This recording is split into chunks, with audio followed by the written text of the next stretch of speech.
चलिए बच्चों, बात करते हैं आप गे-लुशक लॉ की। ओके, गे-लुशक लॉ की। ओके, और गे-लुशक लॉ पढ़ाने से पहले मैं एक चीज बता देना चाहता हूं आपको कि बच्चों ये जो हम केटीजी पढ़ रहे हैं वो फिजिक्स में भी पढ़ते हैं, केमिस्ट्री में भी पढ़ते हैं, तो बड़ा ध्यान से पढ़ो क्योंकि दो जगहों पे काम आने वाला है। ठीक है, ये फिजिक्स में भी काम आने वाला है और केमिस्ट्री में भी काम आने वाला है, तो बड़ा ध्यान से पढ़ने की जरूरत है। चलो, इसके पहले हम लोगों ने बॉयल्स लॉ पढ़ा है और उसके पहले चार्ल्स लॉ पढ़ा है। अब इसकी बात करते हैं गे-लुशक लॉ की, देखते हैं इसमें क्या होता है। ठीक है, और जैसा कि हमने इसके पहले बताया है कि चाहे वो गे-लुशक लॉ हो, चाहे वो चार्ल्स लॉ हो, चाहे वो बॉयल्स लॉ हो, तीनों लॉज में हमने एक चीज बातें करी है कि इन तीनों लॉज के लिए एक फिक्स चीजें हैं कि भैया तीनों ये तभी एप्लीकेबल होंगे जो गैस जो है वो आइडियल गैस हो। ठीक है, दूसरी उसकी क्वांटिटी फिक्स हो।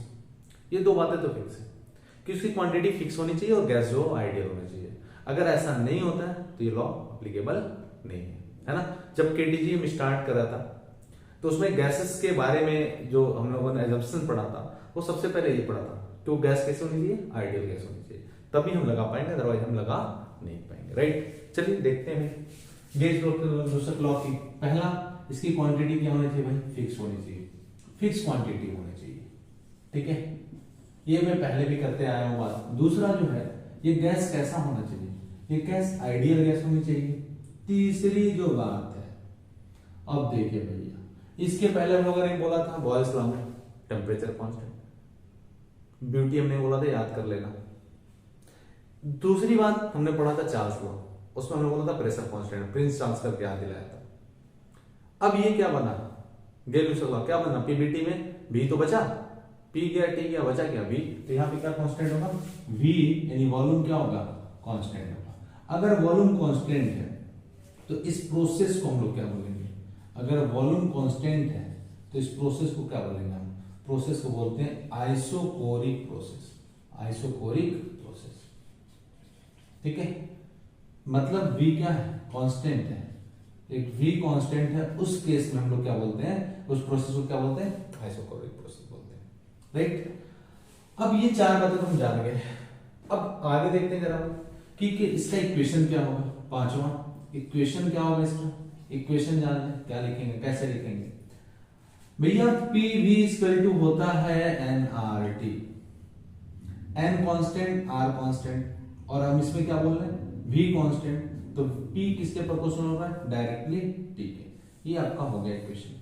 प्रेशर जो है डायरेक्टली प्रोपोर्शनल हो रहा है किसके, टेम्परेचर के, तो PV इक्वल टू nRT में V constant, n constant, r constant, P directly proportional किसके हो गया, T के। राइट, अब ये T के डायरेक्टली प्रोपोर्शनल हो गया तो क्या लिख सकते हैं भाई, हम लिख सकते हैं P equal to CT, proportionality constant लगा, हटाया कांस्टेंट लगा दिया, और क्या लिख सकते हैं भाई, P1 by T1 equal to P2 by T2। इससे हम लिख सकते थे ना P by T equal to constant, तो हम नहीं लिख सकते P1 by T1 equal to P2 by T2, बोलो हाँ, अरे बोलो भैया, है ना। तो हम लिख सकते हैं P1 by T1 equal to P2 by T2, ये इक्वेशन लिख सकते हैं, बताइए। और क्या लिख सकते हैं, लिख सकते हैं P1 T2 equal to P2 T1, बोलिए, ये भी लिख सकते हैं। तो ये इसका क्या होगा, ये या तो इक्वेशन है, या तो ये इक्वेशन है, या तो ये इक्वेशन, मतलब या तो ये इक्वेशन है। राइट, ये बातें हम लिख सकते हैं। अब चौथी जो बात आती है कि इसका ग्राफ कैसा होगा, 6 नंबर पे जो है बात है, उसके ग्राफ की बात करें।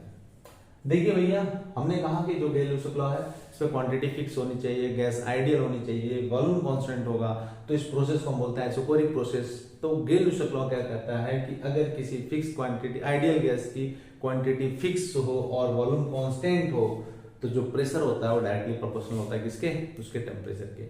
और टेम्परेचर कैसा, एब्सोल्यूट टेम्परेचर होना चाहिए। और क्या बताता है, ये गे-लुशक लॉ बताता है। समझ में आया, तो ये इतनी बातें हम लोगों ने करी। और P2 V2 P2 P1 T2 equal to P2 T1 या P1 by T1 equal to P2 by T2, ये इक्वेशन हम लोगों ने जाना। राइट, बोलिए, चलिए इतनी बातें नोट करिए, फटाक से हम लोग ग्राफ देखते हैं। और ग्राफ किस पर ड्रॉ करेंगे भाई, P और T में, इस पर हमने प्रेशर ले लिया, इस पर हमने टेम्परेचर ले लिया। P directly proportional to T है, तो हमें क्या समझ में आया कि ये इक्वेशन कैसा होगा, स्ट्रेट लाइन का होगा, और कहां से पास करेगा भाई, ओरिजिन से, है कि नहीं। तो ओरिजिन से तो पास कर रहा है, और हर जगह पे क्या होगा, वॉल्यूम जो होगा वो कांस्टेंट होगा, राइट। क्यों, क्योंकि स्लोप हर जगह पे क्या कांस्टेंट है। तो ये हो गया पीटी का ग्राफ। अगर आपसे ग्राफ ऐसे कह दे, ये पी है और यहाँ पे भी दे, पीवी ग्राफ बोलते हैं, इसमें गेलो लॉ में ड्रॉ करिए, तो वॉल्यूम तो कांस्टेंट है भाई। अगर यहां से आगे बढ़े तो v बढ़ रहा है, पीछे गए तो v घट रहा है, रुक गए तो v कांस्टेंट होगा, कांस्टेंट होगा तो ये बन गया। अगर आपसे ये कहते कि इसमें v है और इसमें हम p ले लें, तो v कांस्टेंट है ना, तो ऊपर गए तो बढ़ा, नीचे तो घटा, रुक गए तो भाई कांस्टेंट हो गया, तो ये देख लो, राइट। या फिर आपसे t और ये टेम्परेचर और वॉल्यूम में दे दें, तो v क्या होगा भैया, कांस्टेंट है, तो ये कांस्टेंट होगा भाई। या फिर आपसे और भी क्या दे सकता है, आपसे ऐसे भी दे सकता है, इस पे v ले लिया और इस पे t ले लिया, तो आप क्या करेंगे, v कांस्टेंट कुछ ऐसे बना देंगे, राइट। तो ये सारे ग्राफ ड्रॉ करिए, फटाफट आगे बढ़ते हैं, फिर देखते हैं और भी इसमें क्या इक्वेशन बनेगा और क्या कैसे सॉल्व करेंगे, ठीक है, और वर्क डन की वैल्यू निकालेंगे, राइट। चलो बच्चों हटा देता हूं, नोट कर लिया, स्नैपशॉट ले लो यार, क्या नोट करना है ना, फिर लेकिन आराम से चलो भाई नोट करो, है ना। चलो भाई, तो ये बातें हम लोगों ने सीखी, राइट।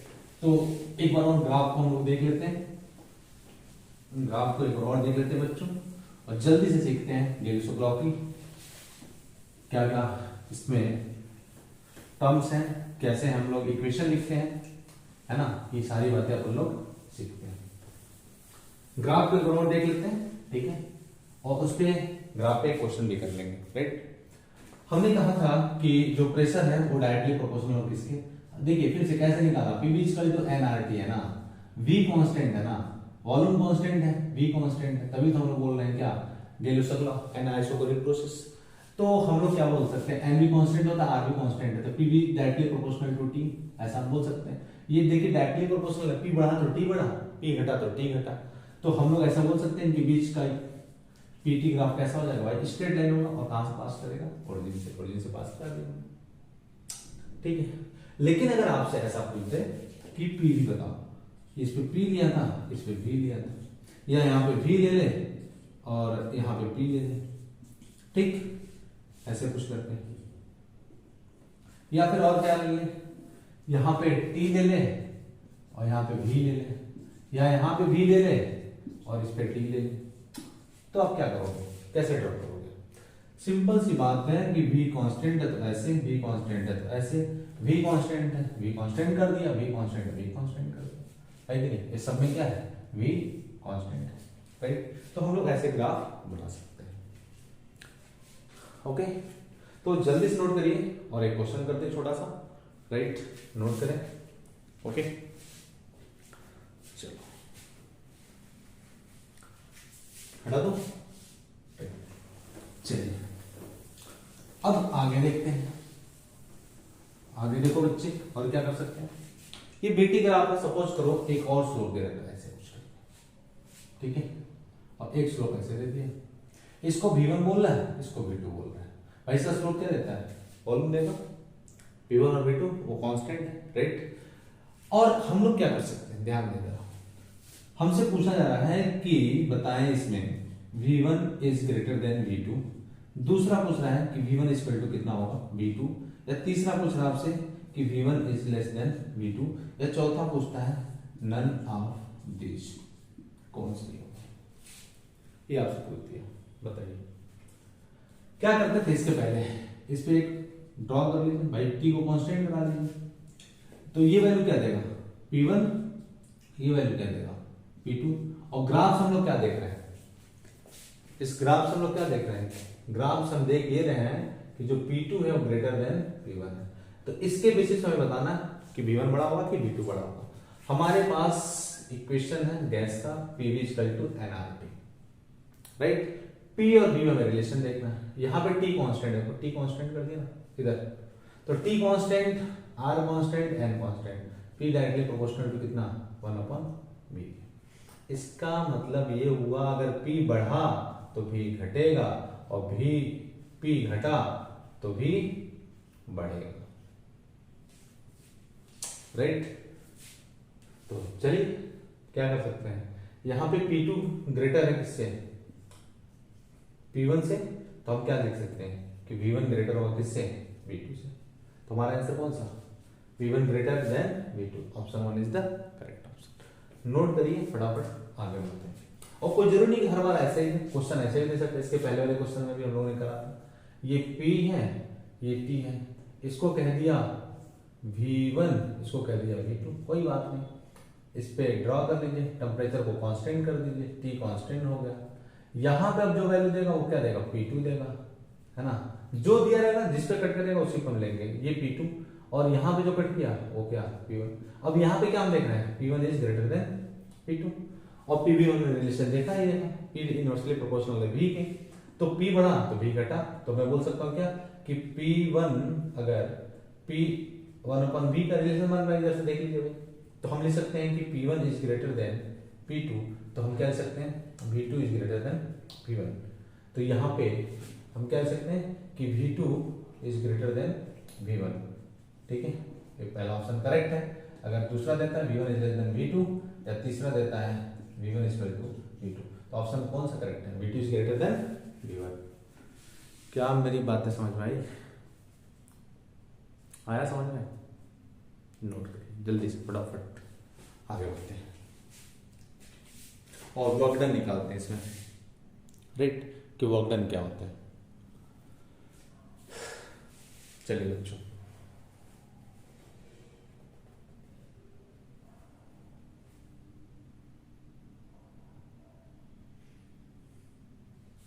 चलिए आगे बढ़ते हैं और निकालते हैं इसके लिए वर्क डन, राइट। नोट कर लिया होगा आप लोगों ने। चलिए, हमने एक बात कही, किसी भी प्रोसेस के लिए हम लोगों ने वर्क डन के लिए जो फार्मूला पढ़ा वो कितना पढ़ा भाई, ये पढ़ा वर्क डन के लिए। वर्क डन कौन सी प्रोसेस है भाई, आइसोकोरिक प्रोसेस, आइसोकोरिक प्रोसेस के लिए वर्क डन देख रहे हैं, ठीक है। तो वर्क डन के लिए W इक्वल हम लोग क्या लिखेंगे, P dV, W इक्वल क्या लिखेंगे, P dV, है ना। या फिर और क्या हो सकता है भाई, W इक्वल लिखेंगे P dV में, अगर V कांस्टेंट है तो क्या हो जाएगा वर्क डन, अगर V कांस्टेंट है बच्चों तो वर्क डन क्या हो जाएगा, 0 हो जाएगा। ये बात कंठस्थ कर लीजिए, याद कर लीजिए, नोट कर लीजिए, लिख लीजिए कि आइसोकोरिक प्रोसेस में जो वर्क डन होता है वो क्या होता है, 0 होता है। गेल-लुशक लॉ में कहते हैं जो वर्क डन होता है वो क्या होता है, 0 होता है। या फिर आइसोकोरिक प्रोसेस में जो वर्क डन होता है 0, क्योंकि V क्या है, कांस्टेंट है ना, यहाँ पे ये V क्या हो गया, V क्या हो गया, कांस्टेंट हो गया, राइट। तो जब V कांस्टेंट हो गया तो वर्क डन कितना हो गया, 0 हो गया, है कि नहीं। नोट करिए फटाफट। तो वर्क डन जो होता है आइसोकोरिक प्रोसेस में वो क्या होता है, वो 0 होता है ना। चलिए जल्दी से नोट करें और आगे बढ़ते हैं, ठीक है बच्चों। इसको आप चाहे तो ऐसे भी कर सकते हैं, V1 से लेकर के V2 तक इसको ले जाओ तो भी वर्क डन कितना आएगा, 0 ही आएगा, राइट, है ना। वर्क डन क्योंकि चेंज इन वॉल्यूम क्या है, वो 0 है, कोई चेंज ही नहीं हो रहा। V कांस्टेंट है ना बच्चे, V क्या है, कांस्टेंट है, V क्या है, कांस्टेंट है। और जब कांस्टेंट है तो वर्क डन कितना हो जाएगा इस प्रोसेस में, 0 हो जाएगा। आइसोकोरिक प्रोसेस में वर्क डन क्या होता है, 0 होता है। ये बातें आप समझ में आई, राइट। नोट करिए फटाफट, आगे बढ़ते हैं। नोट करें जल्दी से फटाफट, ठीक है बच्चों।